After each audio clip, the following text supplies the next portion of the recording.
Good morning. Why don't you grab a chair first and we'll explain a few things. This is the case of Dicus versus Dicus. Mr. Sullivan, good morning to you. Apparently there is no brief filed by the appellee. We appreciate your wearing your masks when you are not presenting. When you are presenting, please take your mask off so that we can hear and understand you. Justice Miller-Lerman is participating by WebEx, so you will be able to see her as you can on the screen. Good morning. And otherwise, do you have any questions before we proceed? I don't think so. Thank you very much. You may then approach and proceed. Thank you.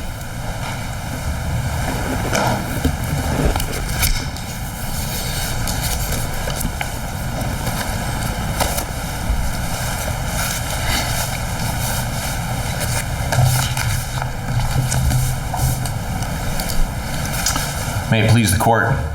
As with most family law cases, this case is very personal to the parties, but it is also one of millions of pixels which comprise the fabric of our nation. When we look at this single case, it is two people who had significant struggles in their marriage. Mr. Dicus does not want a divorce for numerous reasons, and Mrs. Dicus does want a divorce for numerous reasons. And this is where I believe we have an unequal protection of the laws.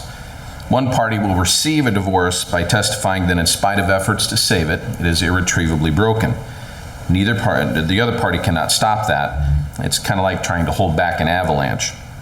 Mr. Dicus. Did you assert equal protection as a grounds for challenging the statute, or was it due process? It's due process and also equal protection. It's both of them, and I think they're intricately tied in a case like this. And so, and I'll get to that. I think it's also included in my brief a little bit. So it is. It's both of them, Your Honor. Doesn't a district court have to make a finding that marriage is irretrievably broken? I mean, that yes. is a finding they have to reach. Yes, they have to reach that finding. But in order to reach that finding, there has to be simply a statement in the testimony that the marriage is irretrievably broken. We tried, didn't work. There's nothing that can repair it, and that only has to come from one side.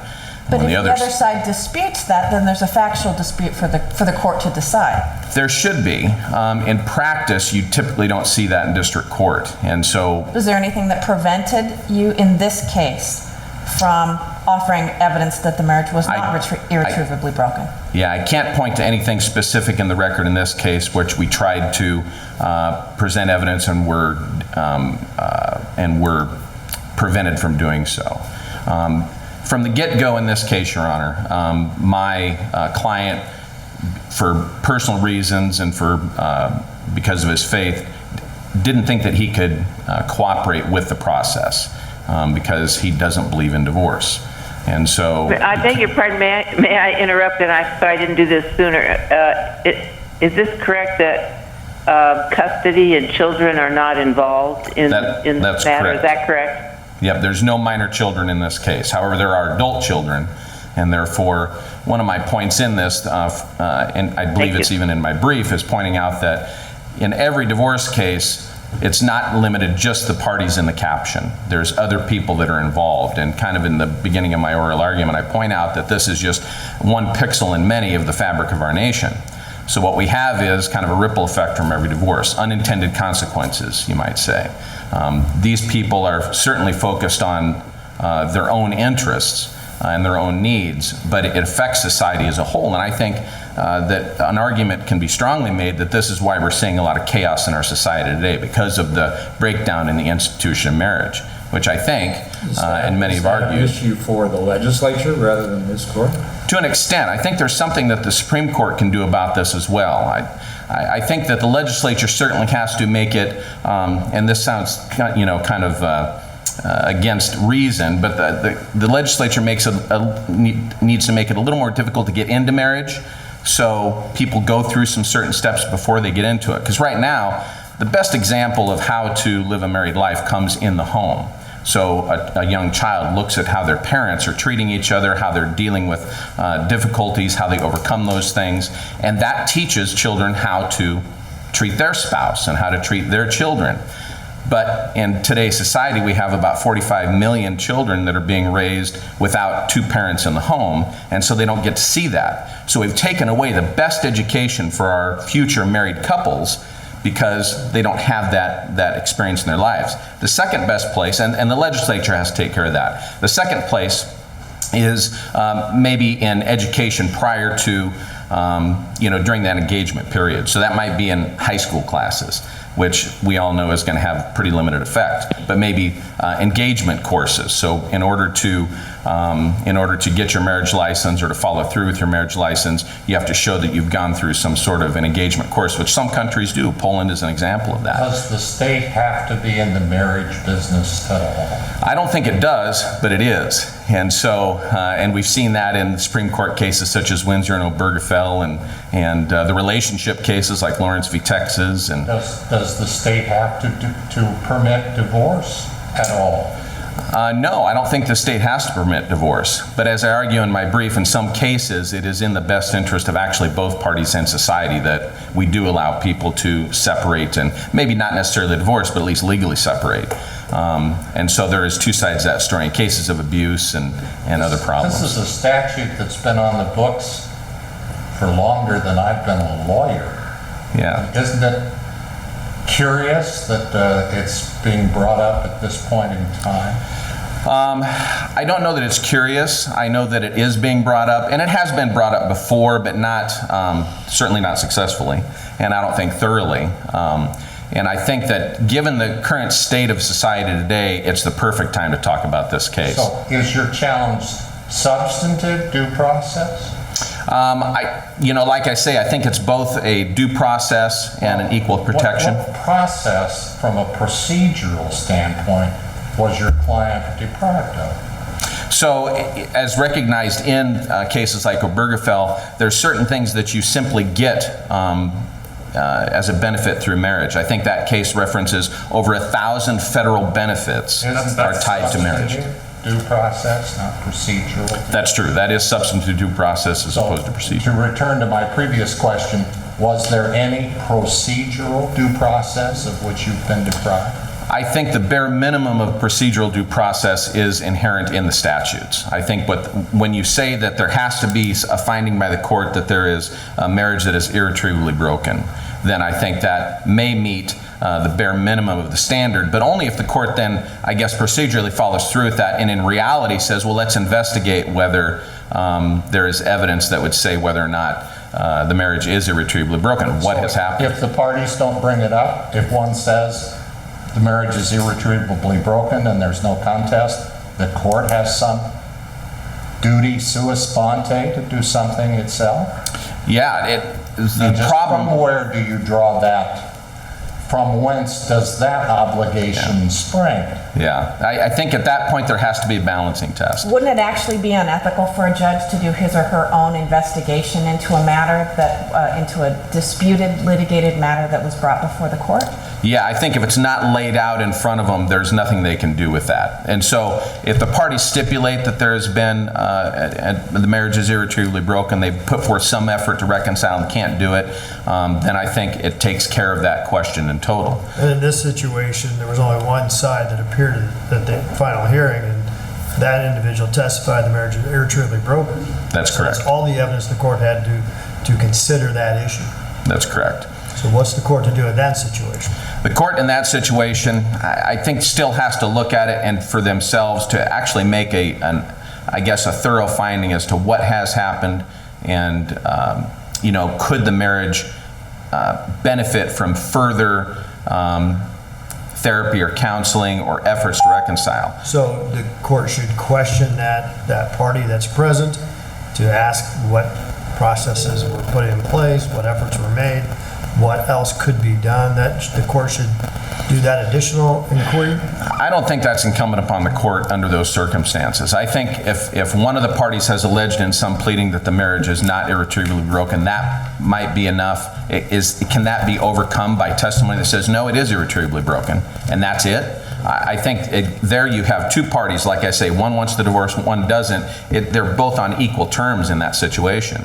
So I think what the court needs to do is say, in spite of what the parties might say, we have to, at this point, say, you have to go through, we require mediation, you have to go through therapy. You have to go through at least one counseling session together, maybe some sort of a reparation effort that used to be part of the law needs to come back in so that there can be something substantive that shows, okay, these parties honestly gave it a good effort.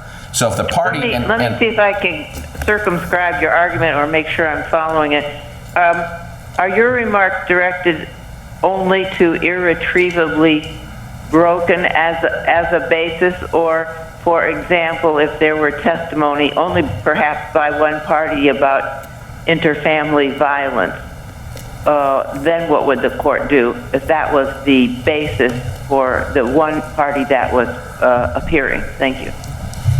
I would say the counseling would be for both, because even if there has been violence toward one of the parties in the marriage, counseling can still help, because that counselor might be able to, then refer to the victim onto assistance. And we know that with victims, sometimes their openness to getting assistance and dealing with that can be something difficult to overcome, the resistance to that. So what I would say is the court's real role in this is to say, no fault divorce is not working. It hasn't worked as we briefed. But the important thing is that there's things that the court can do that the legislature can also do, but it hasn't done in 50 years. And that is to say there has to be some efforts of reparation, and you need to go back and review these statutes to look at the current situation in society and fix it. In Nebraska, we have a constitutional provision that imposes separation of powers between the legislature, the executive, and the judiciary. Isn't your proposed solution a little bit transgressive of that provision? Well, if it sticks specifically to how our courts handle this specific type of case, and the court can have its own rules, then this can be a rule of the court that says, just like mediation is required, we're also going to require at least one counseling session so that there is, regardless of what the parties say, there's an outside source that says, hey, there's some really serious problems here, or we think there's things that they can do to give this thing a shot, because one person's heart has not been in it up to this point. Now, in your brief, you also challenged the attorney fees in this matter. Can you point to any of the specific fees that were listed by the appellee's attorney that you believe were unreasonable? We really provided no resistance procedurally through things like discovery, asking for continuances, serving the plaintiff with our own sets of discovery to expand the breadth and width of this case. Basically what we said is, our goal here is to not get divorced. We know that it's holding back an avalanche, and so we want to spend as little of everybody's money and as little of the court's time in at least getting this issue before the district court. So when we come to that trial at the end, we can say, Judge, we think there's constitutional issues, and we did file a couple of motions that tried to get that issue in front of the district judge prior to the trial, which of course we lost, but we really tried to do the bare minimum in this case so that the plaintiff didn't have to spend a lot of attorney's fees, and my client didn't have to spend a lot of attorney's fees, and the state didn't have to invest a lot of time in dealing with parties that were haggling over. There were some discovery issues, though. There were some discovery issues, but they were requests for admissions, well, I'm not sure if that, but interrogatories and stuff. Resulted in a motion to compel, which was granted. That's correct, because my client again was saying, I don't think this is constitutional. And so that was the basis, and that's when we filed I think the motion to dismiss, and then later the motion for summary judgment, basically saying we're compelled to involve ourselves in this case that we think is unjust. But it wasn't because we were being tricky with our questions or being dilatory. It was simply saying we don't believe this is appropriate. Your notice of a constitutional challenge did not list a specific statute. Is that a procedural problem in this matter? I don't think it is, because the whole divorce statute, because of this, could get sent back for further review by the legislature. So I think it's all the cases regarding family law as far as dissolution is concerned, whether it's custody, alimony, whatever.